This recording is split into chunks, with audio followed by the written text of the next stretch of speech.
Going back to Birmingham, Alabama, and talking to any of the relatives that would like to hear about one of the men that I was in combat with.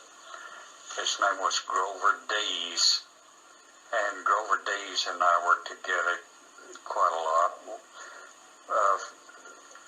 One time he and I and another boy by the name of Thomas found a little fox, and we caught this baby fox and tried to make a pet out of him, and it didn't work too well. They wouldn't, no matter how much petting you did to them, they'd still bite your hands bad.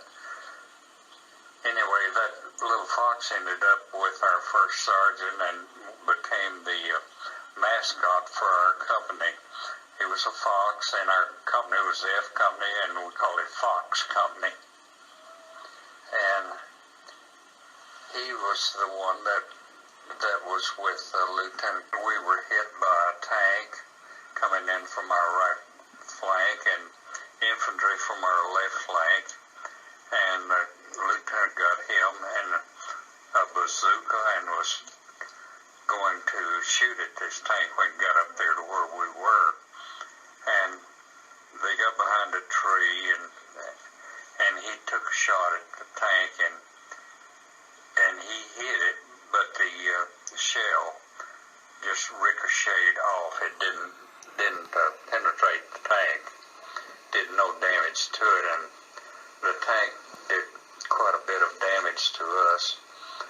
And he kept on fighting till I believe it was April the 6th when he was killed.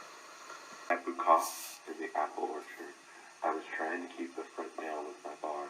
I found this old wagon wheel in the orchard and put the bar in the spokes so I could wheel it around while firing. The 17th SS hit Grover Dees, a boy from Mobile, Alabama. He was only about 19 years old. He got shot in the stomach, and he was standing there with a hole in his stomach trying to keep the bastards down until my ammo bearers could line up 300 more rounds of ammunition. The next shot this boy Dees got was through the mouth, went in through the side of his mouth, through the side of his jaw, and came out the other side, and he was vomiting blood, and he was still firing the carbine. This boy should have had the Congressional Medal of Honor. If anybody should have ever got one, he dropped dead with 2 holes in him still firing his carbine. Grover Dees always tried to keep everybody happy. He would, when we were marching along, he'd pick up an old hat, an old stovepipe hat, and put it on his head, or he'd pick up a musical instrument and start plunking on it.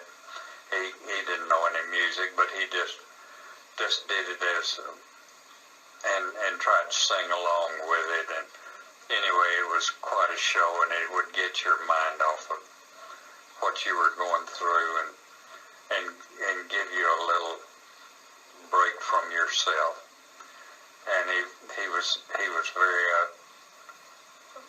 entertaining and comforting for his antics that he pulled with that. And there was one song, I remember him walking through a gate, and he was singing from the song Glory, Glory, Hallelujah to Glory, Glory, What a Hell of a Way to Die. And was just laughing about it as he went through this gate. And I guess that was the last time I saw him.